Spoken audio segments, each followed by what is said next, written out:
get very excited because March is not only Red Cross Month, as those of us in the Red Cross know. In fact, just yesterday was the date of our founding 142 years ago by a woman, Clara Barton, one woman who had a vision and a dream and worked hard, like all of these women on the panel, and fought against a lot of different obstacles to achieve a goal.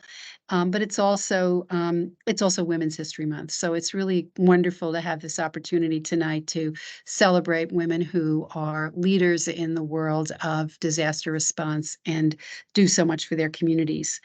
All the women leaders in this panel have incredible accomplishments in working around disasters and emergencies and doing work for their communities.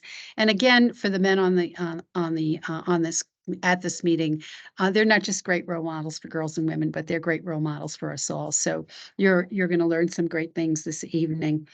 So we're going to hear their stories, learn about their journeys, which probably have not been without detours and challenges. And so I think we all love to learn from those. So I'm going to start by doing a very high-level introduction of the four panelists. I know that Rose was going to put in the chat their extensive bios. I really encourage you to read those bios because they're just amazing. I think there could be documentaries done on each one of you. So I really am so impressed. And we don't have time tonight to read the details. So I'll give a very high level introduction. Then I'm going to turn it over to each of you to spend about 3 to 5 minutes talking about who you are, your current role, and a little bit about your journey.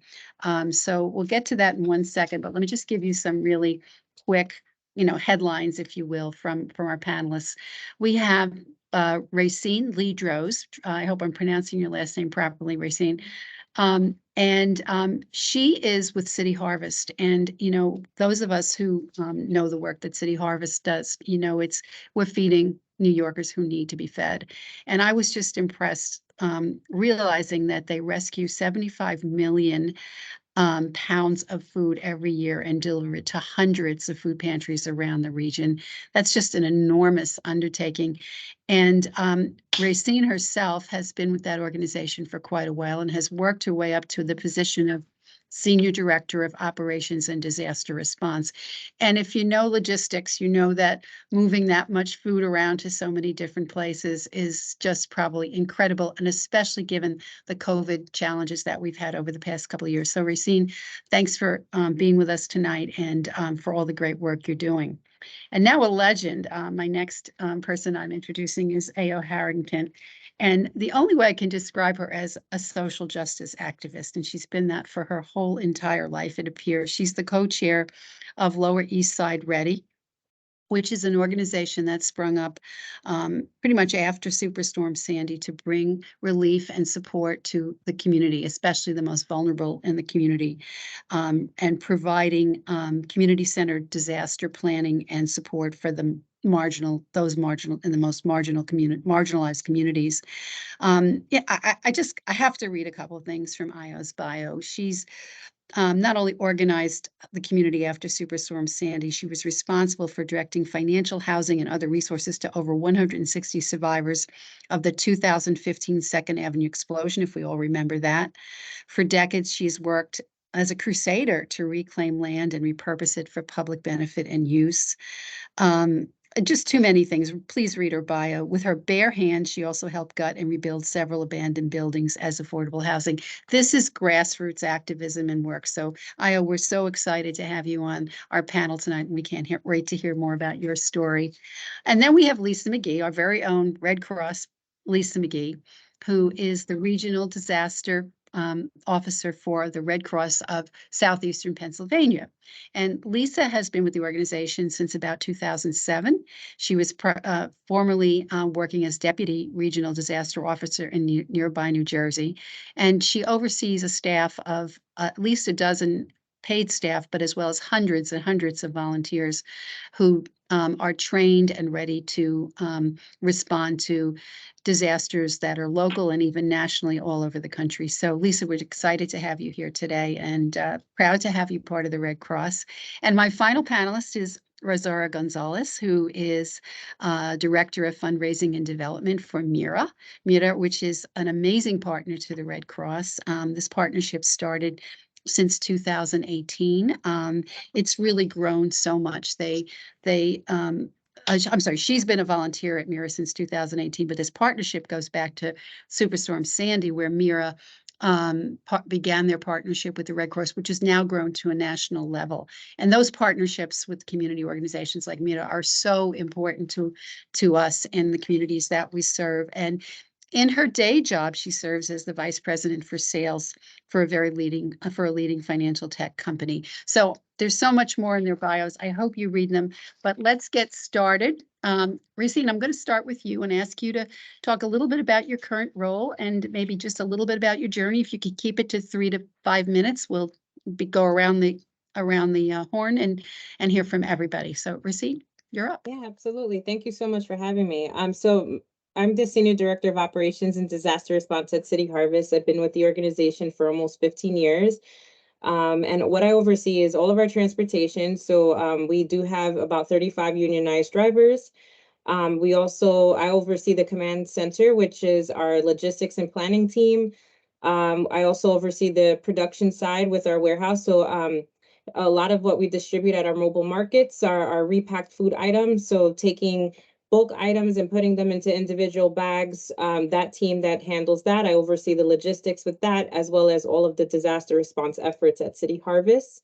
I also sit on the board as a co-chair, vice chair with IO and Zach, and with New York City VOAD. So for those that don't know, that's New York City Volunteer Organizations Active in Disasters. And it's a coalition of nonprofits in New York City that come together and support each other during disasters.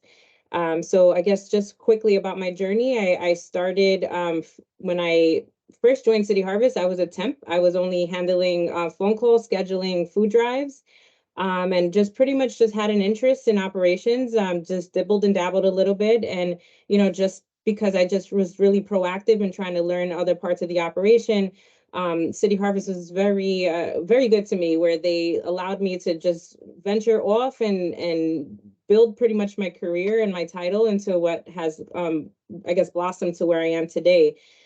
So, I love what I do. I think I wouldn't be here for 15 years if I didn't. But I really enjoy more so now that I get the opportunity with the disaster response in my title to work with excellent members like American Red Cross and like IO and Lower East Side, Ready and other amazing organizations. Thanks so much, Racine. That's great. Let's move now to IO. So first, let me say thank you to the American Red Cross for putting this together. I love that it's Women's History Month, but I love even more the fact that it's just all women. There's not much I enjoy more, maybe a few things, but not much I enjoy more than lifting women up, so lifting up to all my sister ladies that are participating in this tonight. I'm just going to tell you a little bit about me because that's actually how I came to sit on this panel tonight. I grew up in a house my grandfather built next to a church that he helped build in 1913. I was not born then, obviously, but many years later, going into the civil rights movement, I was kind of raised by my older sister, who was a member of SDS, a college kind of I'm not sure civil rights, but a college organization, national, that really did a lot to help during the civil rights movement. My brother-in-law was a founding member of SNCC, Student Nonviolent Coordinating Committee. And one day when they saw I had nothing to do, nothing on my schedule, they insisted, perhaps even forced me to go and volunteer at a local SNCC office in Washington, D.C. That was headed by a man who later became the mayor of Washington, D.C.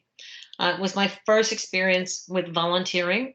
And I loved it, from licking envelopes and stamps, which we did back in the day, to handing out newspapers, about civil rights and Black Power that the organization published.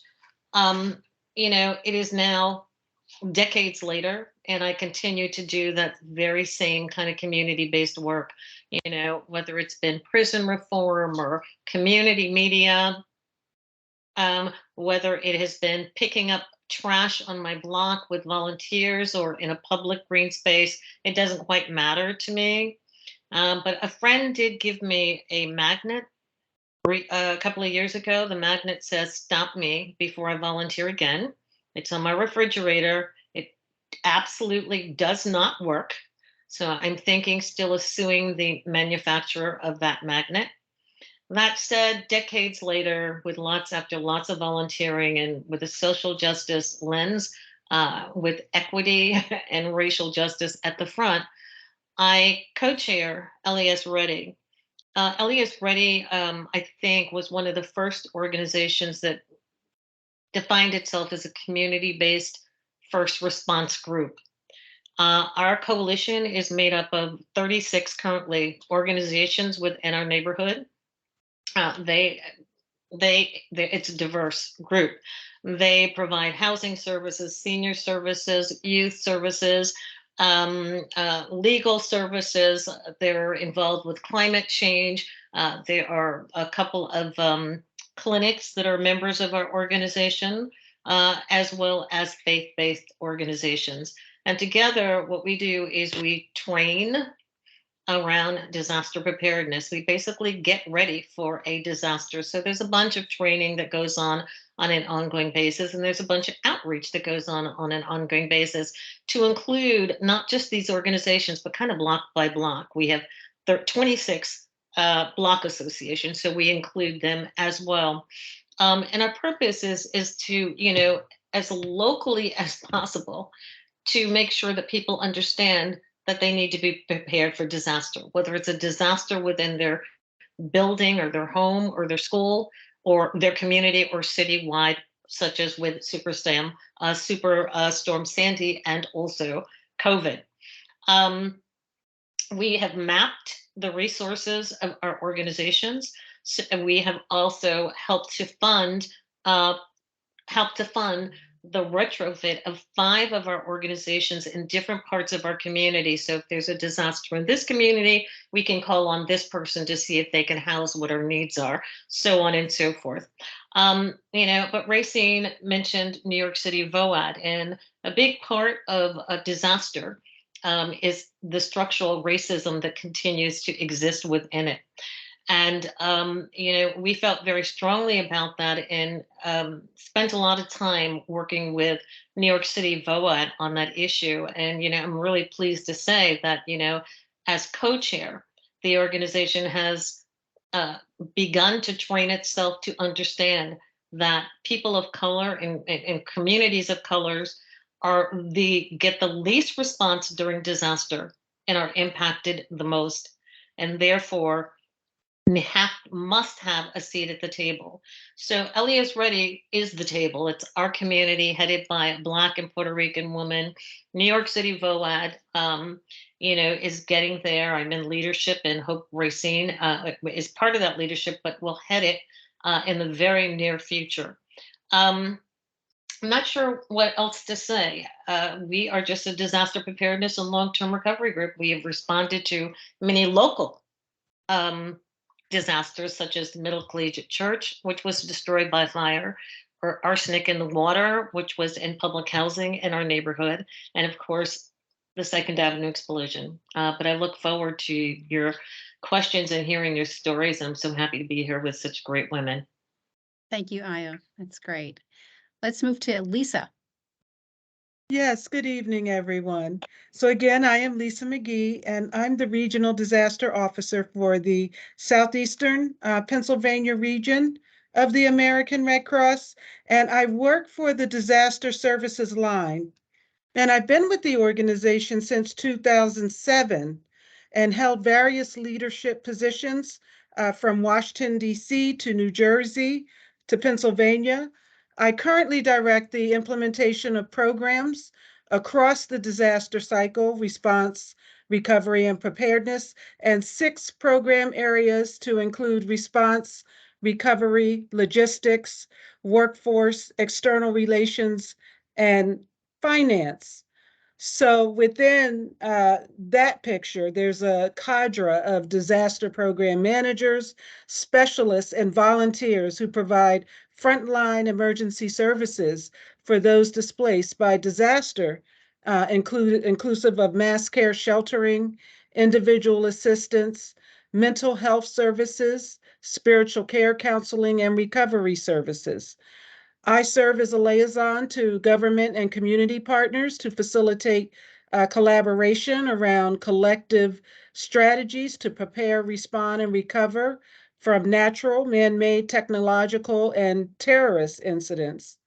So my experience also includes deployments to various national disaster relief operations, such as hurricanes Michael, Florence, Maria, Matthew, and Irene, among others.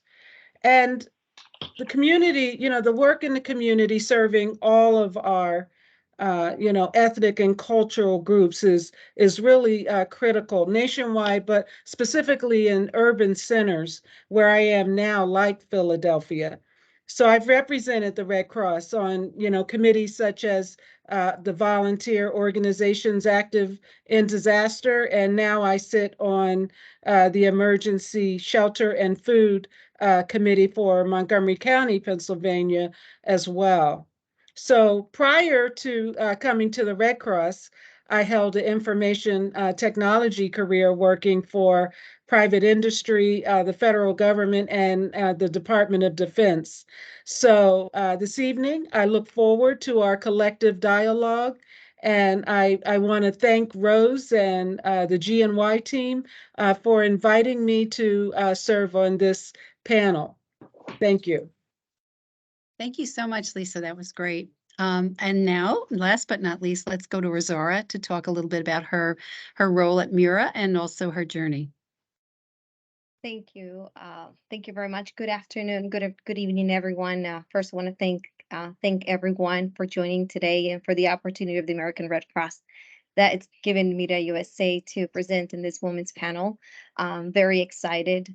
I actually did thank you, Rose. I did put together a presentation, to speak a little bit about our organization, but I'll share with you a little bit of my history or who I am. I'm the director of fundraising and development for MIRA USA. I've been in this role for since 2018. I've been very blessed. I actually found MIRA USA through our church, which most of our volunteers are from a Church of God Ministry of Jesus Christ International. And when I first heard about MIRA USA, I fell in love with the organization. I fell in love with its mission and what their purpose was for helping our communities. I currently live in Las Vegas, and I've been volunteering with MIRA USA since then. I also have another full-time job for a financial technology company, but I really am very passionate about volunteer for this amazing organization. And as an immigrant of Nicaragua, my family and I migrated here. And when I saw this type of organization that is supporting the immigrant community and that their mission and their vision is for people to have a positive perception of immigrants in the United States, I fell even more in love with it because I wish that during that time when we first migrated, MIRA USA would have existed in order to take advantage of the different opportunities and programs that they currently have today across the different across the nation. So anyway, I'll go to the next slide. I wanted to take an opportunity to talk a little bit about what we do.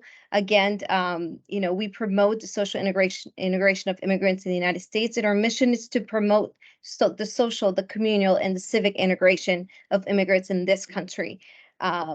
Again, and the vision, it's for people to have a positive perception of immigrants in the United States, and really we do this by focusing 4 different programs. And I'll go to the next one. The next slide. 4 different programs that we focus in 12 different states and 21 cities across this nation. And we do this by focusing in 4 different pillars. I'll go to the next slide. And this is one of the reasons why, we're very successful with with our, promoting our mission and really focusing and our vision as well. Some of the things, the amazing things that MIRA USA does today for the community across the nation is by having one of our immigration assistance program, and that is to help the immigrant community to help them understand the different laws, the history of the United States, become better citizens in this country. We help them pass the U.S. citizen exam. We are also certified and accredited by the Department of Justice to provide immigration legal services. So that's one of our pillars that we focus on. Secondly, we also focus on financial education and personal development. When I first came to this country, I think everybody, all the different families wish they would have all this type of information about, using the banking system in the United States, how to establish credit, how to save money. So by having this type of program, which is one of the reasons why I also fell in love with MIRA USA and the work that they do, is that, we promote the financial stability of immigrants in the United States, and we help them make better decisions. And today we also have a partnership with the FDIC, and all of our programs are going to be supported by that, by FDIC, and so we're really excited about that. Thirdly, it's our Global Alliance program, and of course, as you know, we're partners with the American Red Cross, and this seeks to establish different alliances and national and international organizations, that really focus on different issues that are relevant to our community. So just like the American Red Cross we partner with many other organizations that we're in line with our core values and our mission and our vision as well. And lastly, we focus on the youth, and that's also a big part of it now. It's through our youth leadership program, where we've created a platform for young professionals to, with, different types of experiences, those who want to find different opportunities to promote themselves professionally, and also growth and within their community. So those really are the four main pillars, or four different programs of our organization. I've been very, very I'm privileged and blessed to be able to support all of them in the fundraising activities, events, and also different strategies and how to really focus and finding those funds to support all of this program. So that's really my main role here, and why it's so important to focus on the programs and really reaching our communities, and that's what we try to ultimately do every day. And then next slide, please. Thank you. And wanted to share with you some of our impact of last year. We benefited nearly 4,300 people, and throughout all these years, we've benefited over 20,000 people. We've held different activities, up to 38 activities last year. We service across 12 different states. And one of the things that we're very proud of is our volunteer task force. And I'm sure the American Red Cross knows this when they count on us when we go to, the savings, trying to do the disaster preparedness and the Saving Lives program. We count with over 1,400 volunteers across the board, and we're very, very proud of it. So. And that's it. I think I want to thank you for the opportunity and to speak to you about MIRA USA, about some of the things that I do. I'm very passionate about, and also very privileged to be able to work for an organization like MIRA USA today. So, thank you. Well, you're a very fierce and talented group of people, women especially. And I wanted to, I have some questions that we got for, before the program started from people who are attending. But I wanted to ask you a question first. I'm going to go off script already. And that question is, I've been in this position at the Red Cross now for just a little over 2.5 years. And one of the things that strikes me in the work that we do at the Red Cross, and the work that you're all involved in, is how do we as women really I don't know how you sometimes feel, but when these disasters are like, some of them are just horrible. They're just so gut wrenching, and you see human suffering. How do you reconcile all that, in the work that you do and your own spiritual and emotional, stability? It's sometimes I'll get a text at night that there's a fire somewhere and there are 4 fatalities. And how do you all, process that? I'm gonna start. I'll start with let me start with Io, and then we'll go around and see what everybody has to say on that. So, you absorb the work that you do, and it really never leaves you. It never really leaves you. But you have to find something that gives you peace on an ongoing basis, and you have to find time to be with it, whatever it is. If it's reading that is your passion, if it's chess, if it's, for me, going out and working, putting my hands in the soil and working in a community garden. For every loss there's a new beginning. Trying though hard not to take it all home after a disaster, because you cannot survive um, by doing that. So you have to have some kind of spiritual relief, and that doesn't have to be in the form of a church. Like I said, it could be a garden, it could be whatever your passion or whatever it is that gives you relief. And certainly sharing your experiences with other women is key, because it's not just the loss that happens in disaster. We also have to deal with how we are treated as women leading organizations during disaster as well. And it's like, should I push the envelope here? Should I, make waves at this time? Or, you have to kind of balance and figure out what is in the best interest of responding to the disaster at the time. Yeah, thanks. We're going to talk a little more about that too, the how you're perceived sometimes as women in your roles. Let's go to Racine and see what her experience has been with, with what we carry with us with these roles.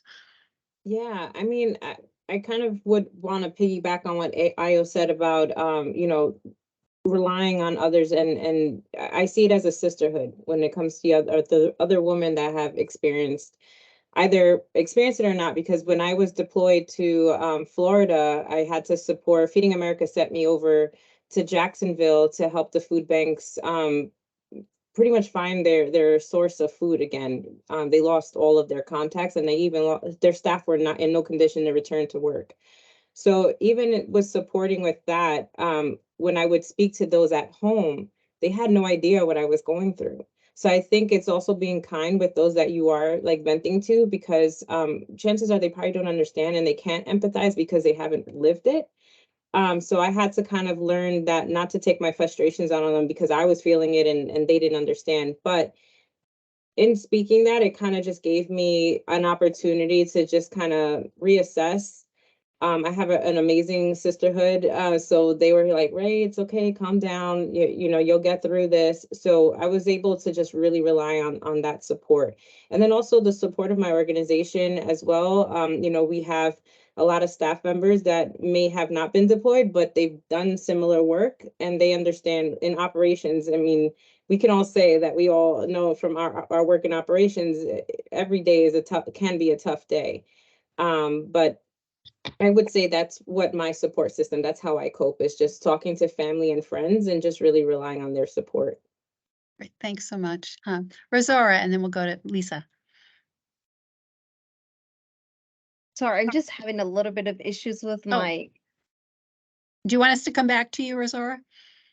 Yes, please, while I figure right. it out. Thank you. All right, you play with the technology and we'll go to Lisa.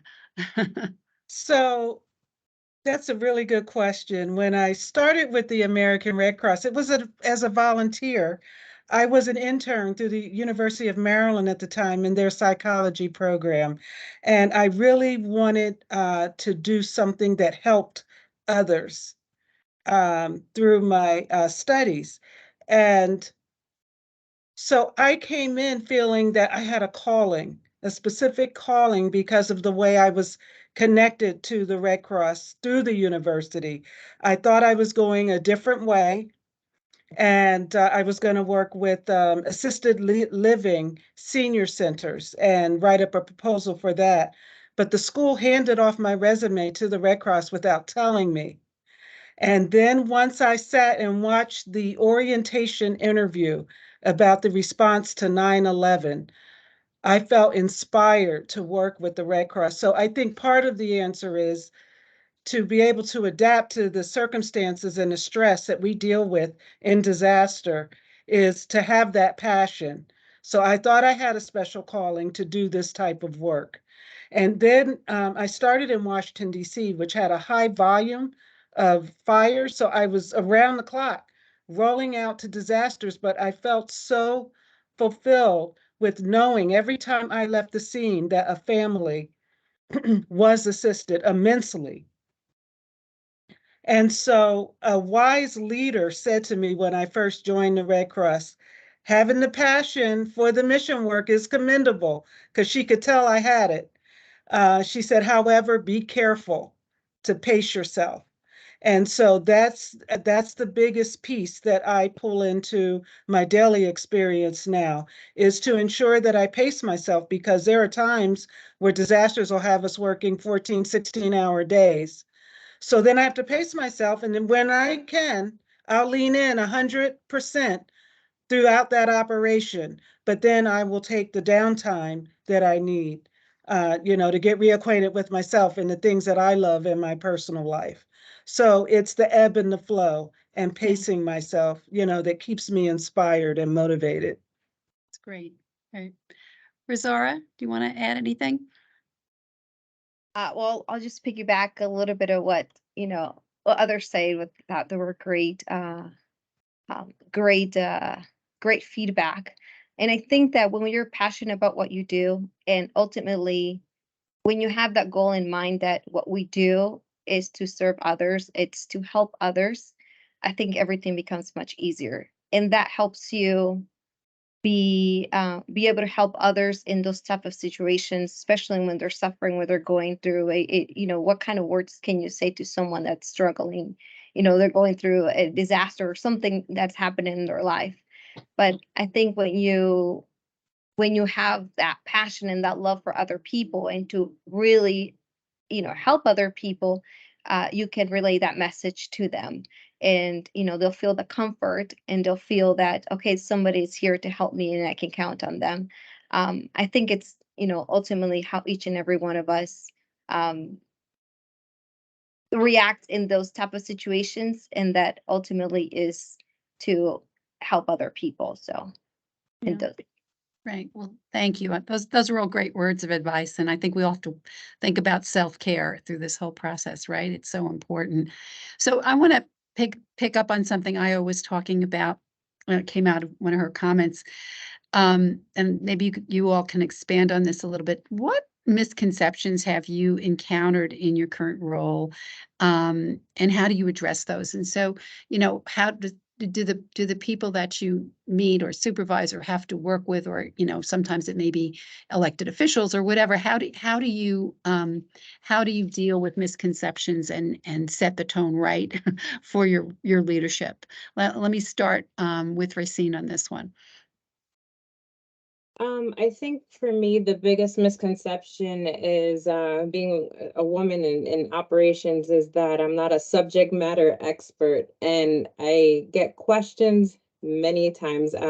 Our workforce is predominantly male, so out of our 35 drivers, 2 are women. As far as my transportation team of 9 members, they're all men as well. So not only am I interacting with them, but also when we have vendors that come in to, look at our assets, our vehicles, or our equipment, a lot of the times they'll go to my staff and say, hey, can I talk to your supervisor? I've already introduced myself as the supervisor, but they'll tend to say, oh, let me talk to your supervisor. And my staff will say, this is my supervisor. And they're like, oh. So that I feel like the biggest misconception again is that I'm not a subject matter expert. The other area is a lot of the times with leadership, if you look at gender and roles, a message that is said by one of my male counterparts versus what I say sometimes is received differently.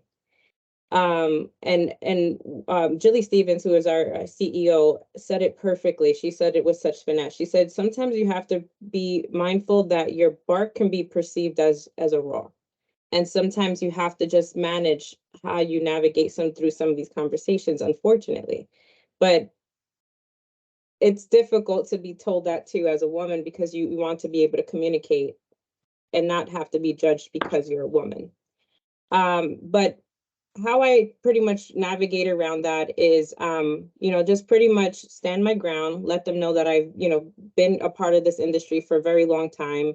Kind of, build that rapport with them to discuss, so that we can level set and show that I'm very knowledgeable on what it is that we're speaking of. And I also rely a lot on allies.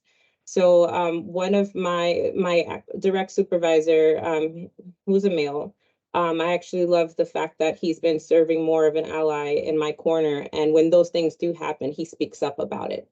Either he chooses to tell the vendor, we will choose to not continue to work with them directly, or, pretty much redirects them so that they don't go to him for support and services. He redirects them back to me saying, Racine is in charge and she's the one making these decisions. So I really appreciate that. And a lot from when I speak with other women in operations, sometimes they don't always have that voice or that support. So I would say I'm very fortunate to have that. I love the idea of the allies. We need them. We need all the allies we can get. Lisa, how about you? How about in your role? Well, I had to think about that question. And I think that a common misconception that happens in my line of work is the commitment that is inherent to working in disaster 24/7, 365. So that's a, perpetual situation that we're working with. So what I've learned is to splice up the work, spread, especially dealing with volunteers. Volunteers make up, about 94% of our workforce. And so if I have, for example, a job that takes 8 hours to get done, I will have 3 volunteers split the work. So that way they're still happy. They feel fulfilled, like they contributed. And then I'll lean in and pick up with that, whatever they weren't able to do, or then spread that across some of the paid staff. So again, that pacing ourselves to accommodate the fact that we're around the clock services. Yeah, thanks. All true. Let's go to Rosaura and then we'll go to Io. So the question was, Rosaura, what misconceptions have you encountered in your role, and how do you address them? Okay. Well, actually, I had a different answer. It was regarding more on the organization, but I would say personally, I think not so much internally as in the organization. We have different women in different roles within the organization, but I think outside, and I'll piggyback, I think, of what Racine mentioned as well. As a woman, perhaps you're not looked up, that or maybe let's see what she has to say. But I think ultimately, if you do what is right, if you focus on what you need to do, regardless of your gender, and I think your results or the work that you do will come across who you truly are, the values, the ethics, and all of that. I think that will surpass anything. And that's really what I focus on, and not really if someone is going to have a false representation of me, or of anyone, or of that matter of women. Me being Hispanic, young, Latina. So for me, it's just really doing what I need to do, focus what I need to do, and and deal with, whether it be whoever I've encountered with. It's mostly outside the organization, because internally we pretty much have that great support, which, that's why, we have that, we do what we say we're going to do. So I think that, I would say that I think it's just a matter of doing what you need to do. That's it. Focus on that. So That's great. and do it I owe right. you- Thank you. And I owe you, you've been around, what have you seen over the years and how have you addressed it? Double jeopardy, Black and female. In fact, that concept was coined by a friend of mine way back in the day named Franny Beale.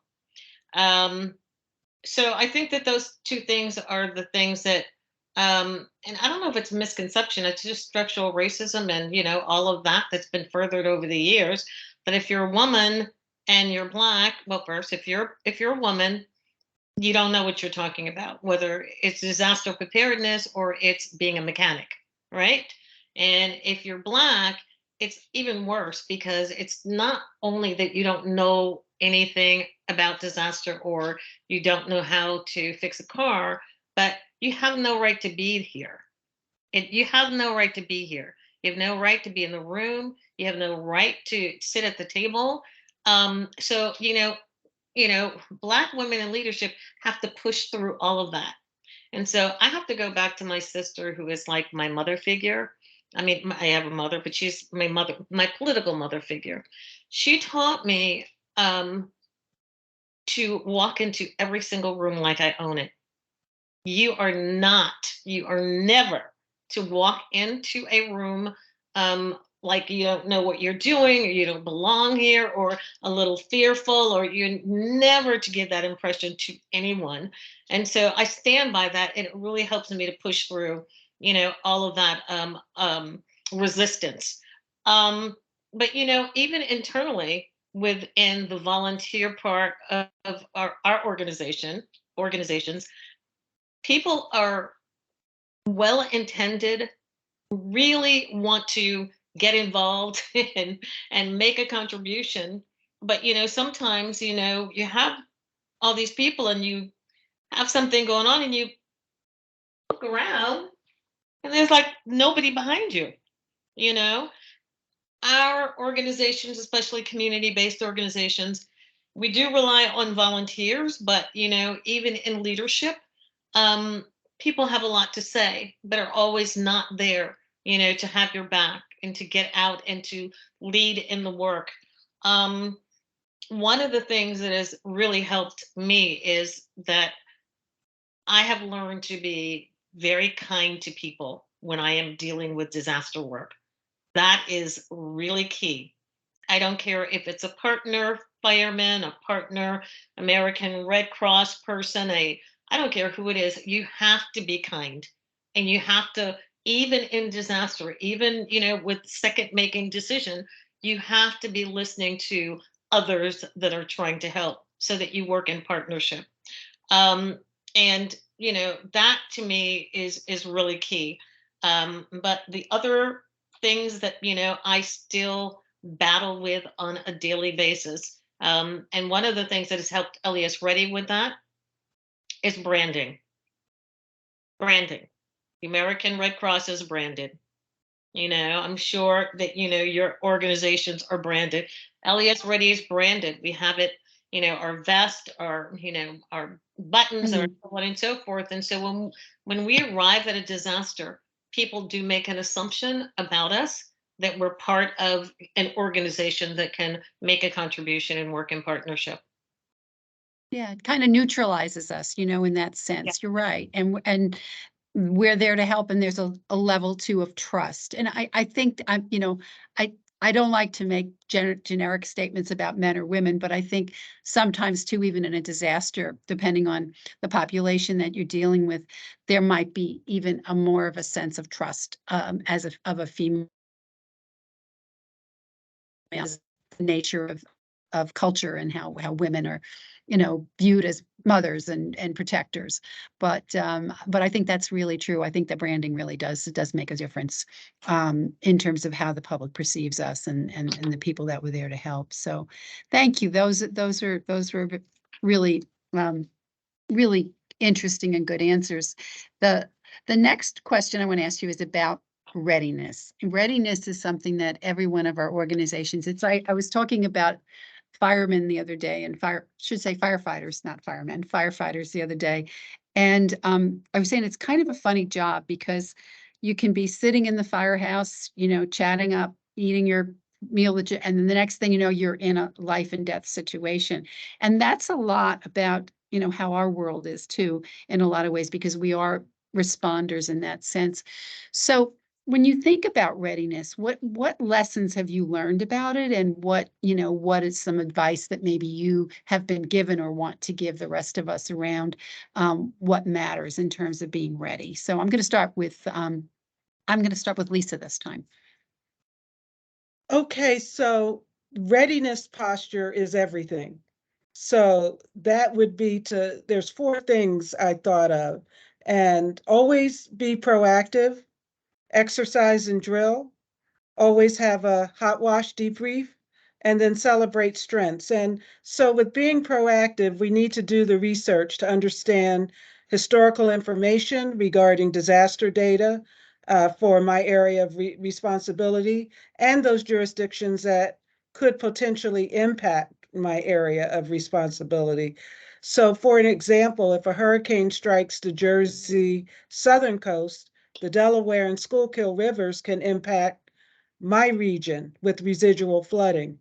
So then we need to exercise and drill to ensure our workers are familiar with the disaster scaling protocol and procedures, and to ensure our collaboration with government and community partners is well vetted to facilitate a sound readiness posture.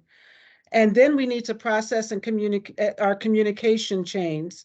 They must be in place prior to a disaster operation. And then always have a debrief preceding a disaster relief operation to identify our lessons as opportunities to incorporate those into best practices.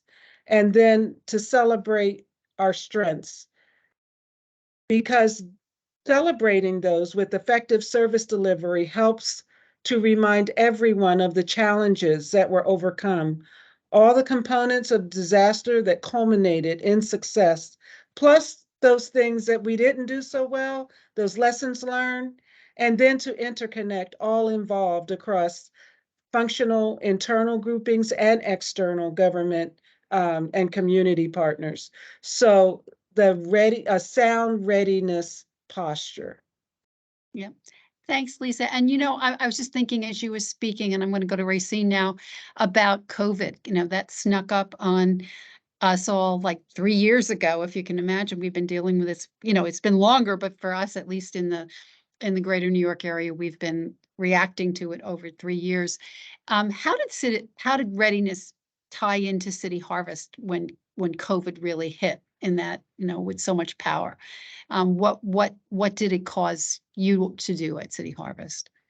I mean, I would just take it back a step and just say that it's really important to focus on the preparedness throughout the year before disaster hits. And what I mean by that is, like, New York City VOAD is, I'm going to just use as an example, we're working throughout the year where we're developing and cultivating those relationships so that if a disaster hits, we're ready. Those contacts, those relationships are already in place so that we know who's doing the work and not reinventing the wheel. And I think that's really important to know about disasters, because every time it happens, you have, like, I remember with COVID, you had these pop-up nonprofit or these organizations that were saying, hey, I want to support this effort and this effort. But there was already nonprofits that have been existing for years that were doing similar work. So I think that if we focus on those relationships or knowing who is in our area that's doing the work, because there's a lot of local communities or the COADs, the community organizations that are already doing the work. And then as far as going back to your question, Mary, about what City Harvest did. So we really relied heavily on those relationships and partnerships that we established with VOAD. So we had a strong relationship with the American Red Cross and Feeding America, and a lot of large organizations where, I don't know if you remember when COVID hit, when New York City was in the epicenter of the pandemic, it was really difficult. And people forget that New York City is still on an island, which means in order to get transportation or food, thinking about the supermarket shelves, how empty they were, or the produce that was going bad and it wasn't getting replenished. A lot of people that are not in the operations world didn't notice that the whole supply chain was impacted. You had the laborers that were impacted that couldn't return to the farms to work, that would fill the trucks to then be brought into New York City. So City Harvest, not only did we experience that, but we also, if you recall, restaurants closed. So we had a lot of chefs that reached out to us, or local restaurants that reached out to us and said, hey, I have all this product, I don't know what to do with it, or I just received my shipment, I don't know what to do with it. So we had to tackle that in two ways. One is there's a lot of restaurants in New York, so we couldn't service all of them all at once. So we had to partner with other agencies. So looking to our partners in New Jersey. So we did some work with some nonprofits in New Jersey where they said, hey, I have a little van, we can pick up. So they would pick up from the smaller restaurants to make sure that they were serviced. But then we also worked with 3PL, and we also worked with our own fleet to then support like the Baldors, the Whole Foods, everyone that was getting these shipments that couldn't really move it. So Baldor was calling us with hundreds and hundreds of pallets that they couldn't even get delivered to the restaurants and the other companies that needed them. So that's where we were able to then take those items and deliver them to those that need it most. But then on the tail end, or the receiving end of our work, remember, volunteers were also impacted as well. So how were we going to get the volunteers to be able to distribute the product? So it was just like chaos, but we were able to work with a lot of great partners to repack. So City Harvest did something very different, where we've never had temporary staff on site, where they were just focused on repacking and just that.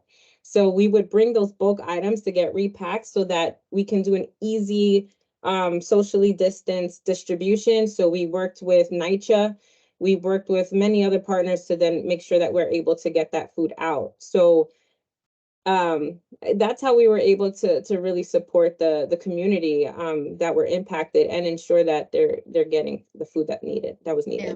So it's, it's having a readiness plan, but then being able to adapt, because I think, we can have the best plans ever, but whoever thought we'd be living in this, COVID world. Rosaura, how about MIRA? How did they respond?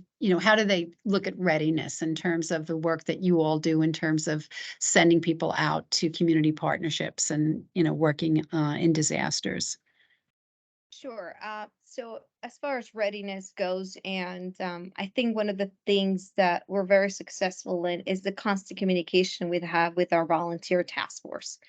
And because we count with the numerous volunteers across the nation, I think, the best advice that, we've been able to take on for ourselves is to communicate constantly with them, to really focus, have them refocus or reshift to our ultimate goal is, and that is to help others. And that is why that translates when every one of those MIRA volunteers go out there for disaster preparedness, and more specifically now working with the American Red Cross. So, when we collaborate, we are committed. And when we say we're going to send 20 volunteers, we're going to send 20 volunteers, as you know. So I think that having that goal, that mindset, and push across the board into every one of those volunteers that help us, because ultimately our organization, all nonprofit organizations, they rely on volunteers, and without them, we can't do any.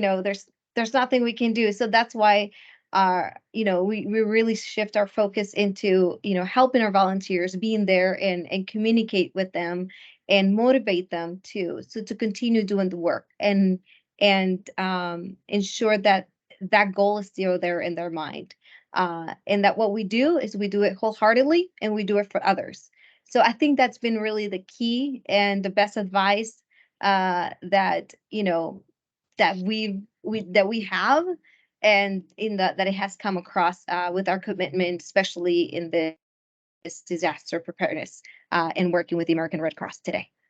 Thank you. Thank you. And Io, your own experience. So Readiness. Everything that everyone has already said. I mean, readiness is the most important thing, being prepared. So, so doing those drills, doing the training, and also mapping. LES Ready, as I mentioned before, has mapped its resources. Racine is actually leading the charge to map the resources of our 44 New York City VOAD organizations, because when you map an organization and their resources, you know what they provide. Right. So you know that you're not, you're going to call somebody that has a pantry if it's about food. You're going to call a neighborhood clinic if it's about a health issue, whatever the resource might be. So the main thing was that, we had already been actually revising our mapping. So we were able to call on our member organizations based on what the need was. It's very interesting, though, because, we all do rely on volunteers, but COVID scared a lot of our tried and true volunteers. They did not want to come out of the house. At the same time, as referenced by Racine, these other groups popped up. So they popped up, but they didn't necessarily know what to do. They didn't know where they were going to be able to do it. So we got a lot of new volunteers during COVID. And we used them in the same way that everybody else did. And then our leadership, we were, out there taking the risk that you take when you work in the world of disaster. One of the main things, though, that LES Ready did, and we had been working on it for many, many years, is, we had intentionally developed a relationship with NISM and with the Department of Health and Mental, the Department of Health and Mental Services. We had also developed a strong relationship with Health and Hospitals, the mayor's office, so on and so forth. We put together an internal task force to intentionally do that, so that when there was disaster, we would know who we could call upon and immediately. And again, racial injustice, or however you want to define it, is the lens through which we look at everything. First, we already knew that the people who would most be impacted by COVID would be people of color and other vulnerable populations. We already knew that the response to COVID would be in neighborhoods that were not the same. And so, we really fought hard to have the city put together a community task force that could have input into all of those kinds of responses by the agencies. When we were involved with defining the job of people who would be in testing centers, we were involved in, not at first, but later on, where those testing centers should be, how long they should be open, making sure that the people that were hired were people from those community who spoke those languages, were culturally sensitive. And so I think that, that is some of the most important work that we did during COVID. Funny story, though, it's not so funny, is in developing those relationships, we had been pushing for, nobody wants to volunteer. No organization wants to be all volunteer forever. We want to have staff, we want to have funding. So we had been working on that for years with city agencies. And at this point, we've got 3 city agencies that are funding, in part, many organizations like LES Ready. But about a year or so before COVID hit, the Department of Health and Mental Hygiene was actually involved in a full-scale exercise for a virus. Huh. Elias Reddy was scheduled to participate in that during the second week of March. So we had not only our own organizations had been working on that individually, but with the Department of Health and Mental Hygiene, we expected to be able to do a drill. Wow. Obviously, that was the second week, the week after, the city shut down. That said, one of the biggest problems was while the Department of Health and Mental Hygiene had a plan and over 5,000 volunteers in place, the city decided to let the lead agency be Health and Hospitals. It was mind-boggling, but you roll and deal with what you have to deal with and work with who you have to work with. Yeah. Yeah, apparently where there were some plans in Washington too that never never saw the light either. And very interestingly, no comment on that. But you touched on volunteers, and I think COVID certainly had an impact, as you point out, Io, in terms of how that shifted. And I think Racine talking about bringing in a different group. I think there've been some trends in volunteerism too, even before COVID. But as you think about volunteerism, so important to all of our organizations, what is your vision? Where is it going? I mean, how do we identify and recruit and retain volunteers for the future? I mean, what are you all seeing in your experiences? Why don't we start with you with that, Io, and we'll go around. I'm going to tell you exactly where my volunteers are. They are upstairs in my building. They are on my block. They are part of our coalition of block associations here on the Lower East Side. They are members of our 53 community gardens that are very densely located. They are the PTA presidents or their members of all of the schools in our neighborhood. And they can also be people who we attract through social media or through New York Cares, a great organization, love them to death. But if it is happening in my community, everybody cannot be unprepared. There has to be someone, people say 6 degrees of separation, right? That's all that separates us. That is my concept for being ready for a disaster. That one in at least 6 people that knows what to do. Where's the evacuation center? Should you shelter in place? Where are supplies likely to be? Is there a number that can be called? That is my concept. But I also want to say one thing that before we had this, and I was, sometimes I use Grammarly. That's like a language checking your grammar.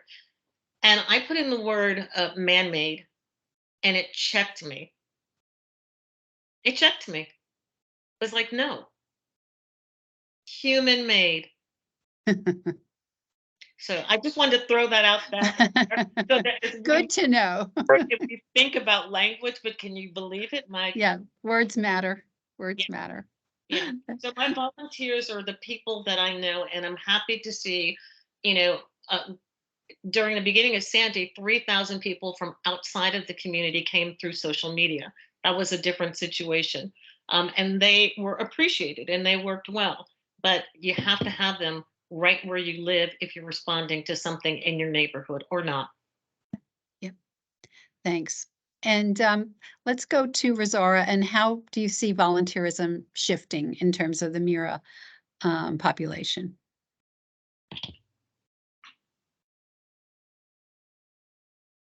I think you can hear me now. Yeah, we can. Well, yep. Well, we're very privileged because we count nationwide with a group of volunteers that belong to the Church of God Ministry of Jesus Christ International, And whether it be, any type of any disaster across the nation, and we can count with them as well. So I just see the volunteerism increasing each time, because I think that it's important to teach others, and that we have to give back to our communities. And I think if we do it the right way, and we come across, teaching people and showing people that what we're doing is, it's for others, I think that's a given. I do agree that, it actually specific, especially with the pandemic, that has become a challenge. I think for many of us, but I think ultimately, we hope that, volunteers do increase, and they continue to wanting to work with the communities. I think it's just a matter of putting out the right message, and that it's our civic duty. It's But let me ultimately ask you our a question. civic. Are your volunteers, do they tend to be younger, younger All people, or? kinds. No, it's all kinds. It's very interesting. It's really all kinds of, all ages, Okay. that volunteer for us. So it's very interesting. I think it's, because it's something that we know, it's that we ought to do. It's not enforceable. It's just that we know that it is part of our core values, and that's to give back. So regardless of whether, your age group, and that's what we teach, and that's what we ultimately uh come across with, you come across with all the volunteers. So we do hope that it does increase, and we continue to do the work for the community, because again, that is what we are, what we count on. um the pandemic was a challenge, but we were able to cope with that. I think now it's trying to get out of the virtual world now, to get back Yes. to, Yeah. back in the days, like, let's get back to, hey, let's give back, because we have to give back. I'm sure none of our work stopped. It actually tripled, but then you don't have the human power to do any of it, because we all had to be confined. But I think virtually it was like sort of, it was we were able to get to many communities because of this virtual world, because it wasn't only one specific area, but across the board, anyone can go in. In our case, we do different workshops. But we also rely on events. Working with the American Red Cross, doing workshops. How to teach people, et cetera, et cetera. So now it's like getting out of the virtual world to get into the present world. That's been the challenge. But I think it's just a matter of adapting to the change, just like we adapted to the change of, you know, doing it virtually. Now it's adapting back to having everything present, How do we and get people back in reel front of them us? in, Yeah. but reel them again. And ultimately, at the end of the day, it's reminding them. And I go back to the same answer I gave the previous questions, reminding them that what we do, it's to help others, it's to serve others, not for us. So that's really, to me, the ultimate goal, and that's how you'll keep your volunteers motivated and keep them Thank you. coming. Thank you. Thank you. And Lisa and Racine, we'll hear from you, and then we want to open up to our people at this virtual meeting. We want our virtual audience for their questions. But just real quickly from each of you, how do you trends and volunteers? What are you thinking? Lisa, Yeah, go ahead, Racine, and then we'll go to Lisa. Okay. So I would just say volunteers are extremely important to City Harvest. I mean, it's what the work that we've been founded on. Like, we use volunteers for our mobile markets, our food show rescues. There's just so much that we rely on with volunteers. And I would just say the challenges, it's an ever-changing climate. So, we've experienced some challenges with retention, with engagement, and finding new creative ways to get volunteers involved with our mission. So, like, one of the challenges that we're having right now, which we started to do, is, as I mentioned before, we had temp staff that were doing the repacks on site. So we've actually gone back to our previous model, which is utilizing volunteers to generate revenue.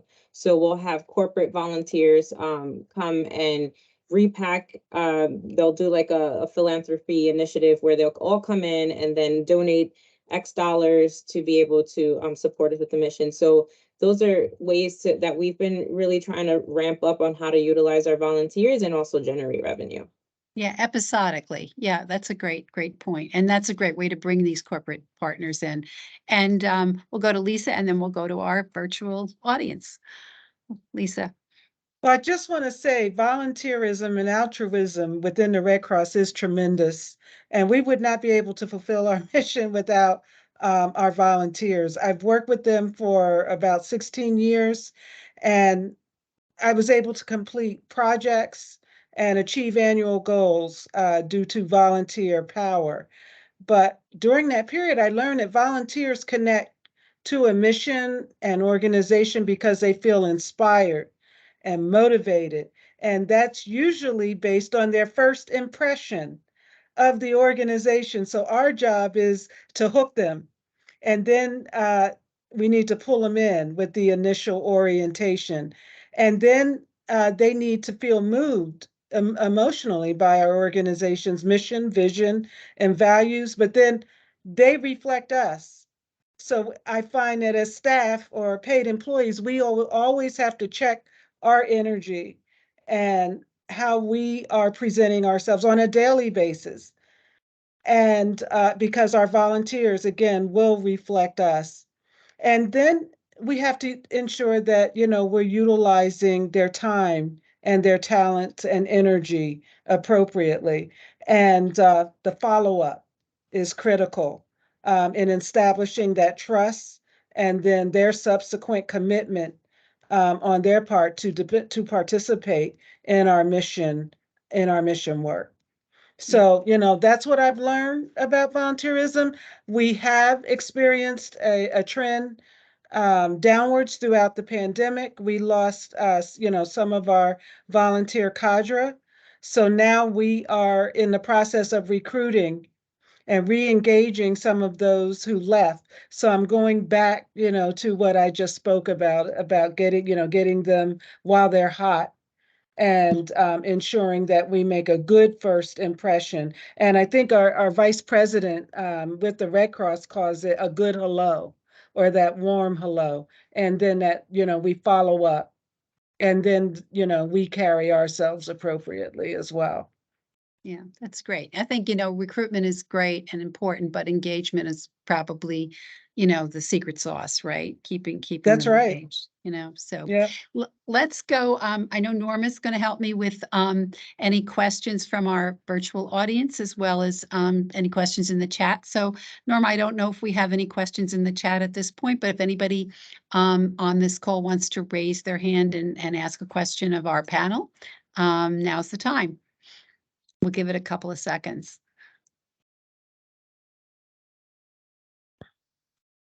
These are like this. This is like always the 9 seconds of. Any questions? Raise your hand. Come off camera. We'd love to hear from you. Oh, we have a question from Rose. Go ahead, Rose. Thank you all for everything you've spoken about so far. I really appreciate so much of what all of you have said. I was wondering, just for any of the panelists, if you could speak about a little bit more about what has kind of inspired you personally to get to where you've gotten in terms of how much you've given back to the community locally in New York City, and then all the way up to nationally. Kind of what drives you and what inspires you personally. I know altruism is kind of vague. If there's kind of like something more specific you could speak about there. Who wants to grab that? I mean, I would quickly say what inspires me is actually seeing the receiving end of our work. I'm very fortunate that I get to see in my seat, I can see from start to finish how we secure those relationships, get the food, and then when it goes out. And it's really inspiring to see, the lines in the communities waiting for food. And then when we provide that distribution, and one of the things that I love that we do at City Harvest is that we really focus on produce.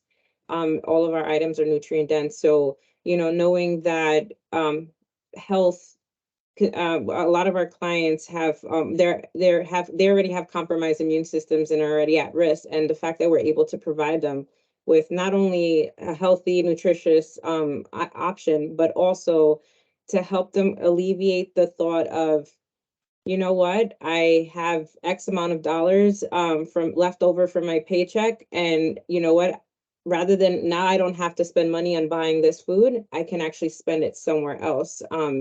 And I just love that option that we give the members, our clients. And that inspires me, and it actually makes me want to work even harder. Yeah, it's great. Anybody else? I'm just going to give one example of what inspires me. During the Second Avenue explosion with 2 deaths and 3 collapsed building and hundreds of people and dozens of families, impacted with so much loss. Elias Reddy worked with NISM at the recovery center. And one day, a woman walked in and she looked at me. And I say this from the point of view of why community-based response is so important. She looked around, she looked at me, and she said, "Oh, it's Io. Thank God there's someone here who knows me." And I think that is what drives us, seeing the response and the appreciation from a person impacted is what drives me. It, on the other hand, her name was Mildred, and the reason she knew me is because she was the assistant teacher in my granddaughter's second grade class. We worked with Mildred for over a 2-year period after the explosion, and now she's a housing advocate. But that said, even if, and I do often work with people who are impacted by disaster, who were not appreciative, and that does happen, or they just are so involved with what has happened to them and their family, they don't think, to show, don't have time. They're not in the mindset to show appreciation, or some people just don't want to. I'm still going to help because that is just who I am. So if I get a thank you or a smile, that's great.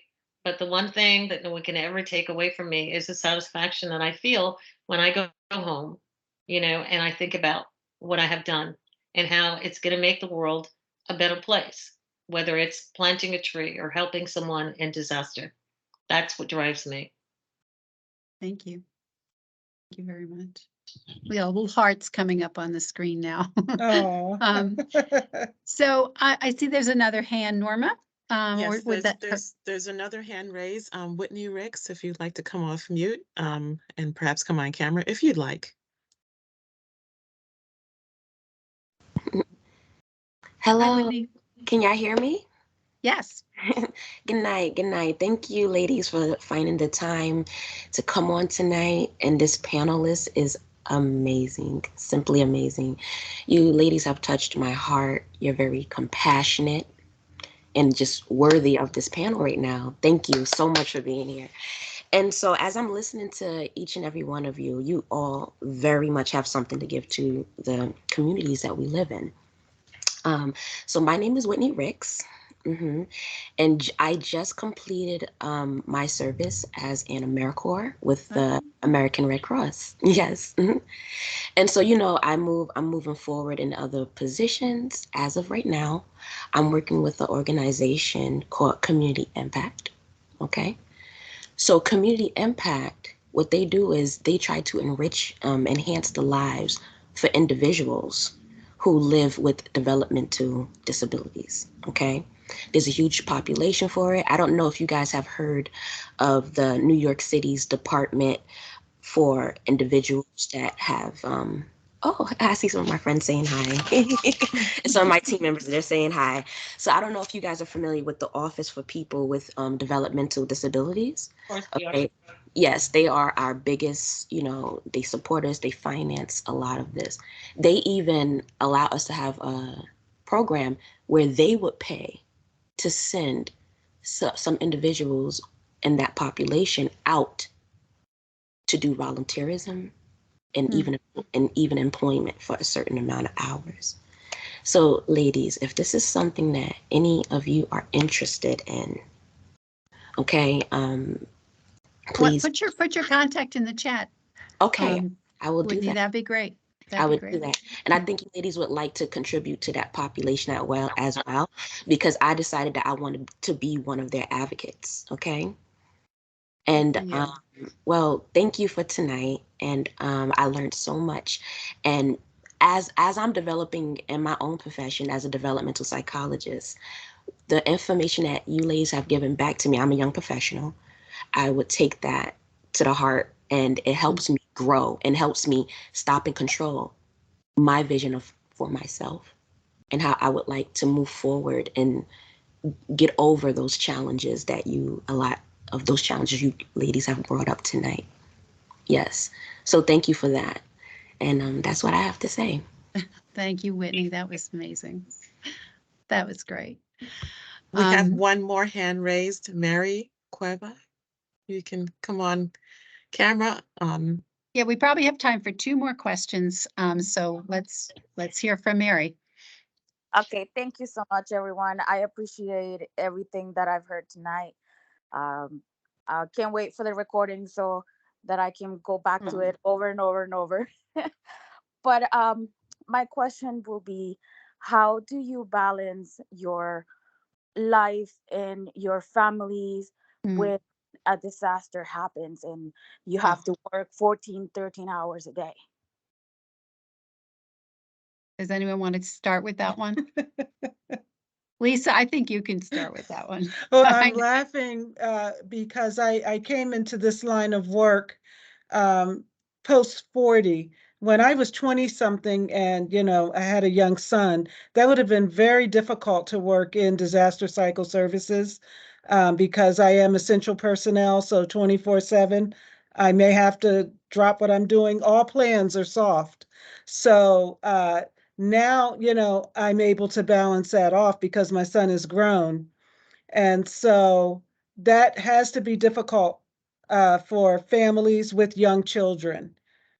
So I imagine, that they balance that out. But I'm single and live alone. So, because of that, I have more flexibility than I think your average person might have. So one of my panelists may be able to answer that question a little better. I call it work-life management, not work-life balance. Yeah. I don't think it doesn't usually balance, but sometimes you can manage it, and I think Lisa's point is well taken that, you really need to have the right support, however that works in your own life. But does anyone want to specifically share their own experience? Yeah, go ahead, Rosaura. Yeah, no, that's actually a great question. And I think that, it's about having a work-life balance or management, like you said, Mary. And I think, one of the challenges that we face, I think as women is, it's not having the family support. So if we have the family support, we speak with our families that, there are so many opportunities, for us women or anyone really in that matter, that we want to, be able to achieve or have different accomplishments, that you have to have the work-life balance. But not like you be able to attain and do all of these amazing, great things, but not leaving aside those responsibilities, of being a wife, of being, a mother, of being an aunt or sister or whatever role you have in today. But I think that's very important to have clear and in our minds that, we can do all of these great things, but also have, not leaving aside the other responsibilities that we as women have to have, especially when we have kids or, husband, so that's very important, just having the work-life balance.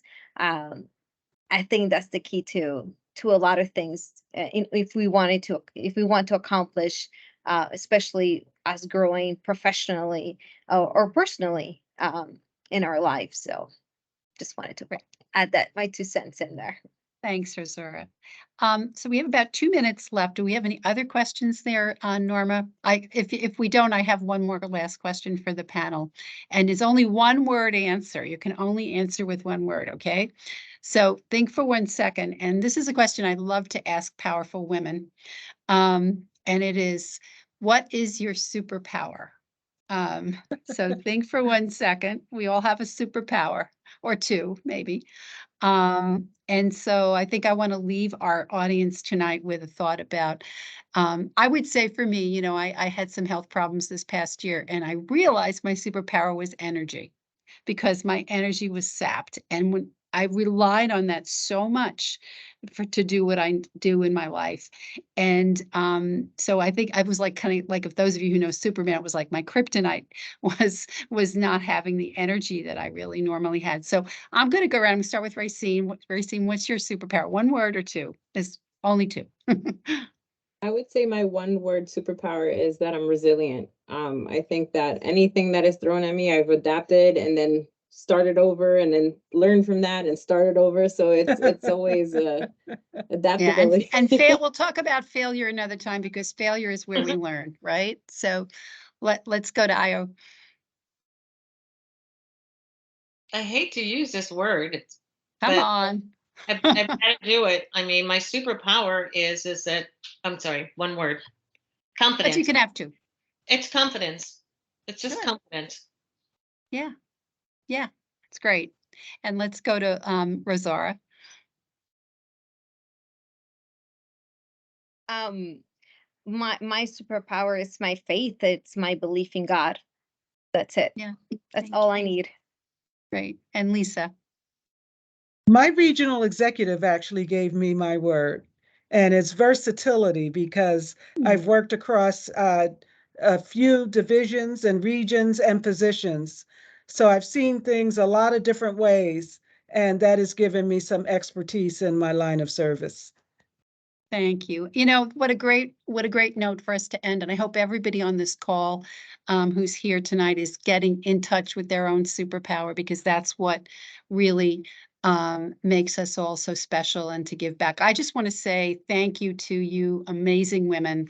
You know, you're amazing women leaders in your own right, but to be leaders in this field, which is so challenging, is just even an extra incredible talent. So I just want to say thank you to Rose and the team, and Norma and everybody who put this evening together. What a great panel you put together. I know it's recorded, so we hope that people can share it with others. And I just want to say what an inspiration you all are to us all. And thank you so much, and keep doing the great work. And we'll see you out there making the world a better place. Thank you all so much. Take care and have a great evening. Thank you. Bye, night, everyone. everybody. Thank you. Good night. Thank you you so much. Bye. Thank you. Thank you.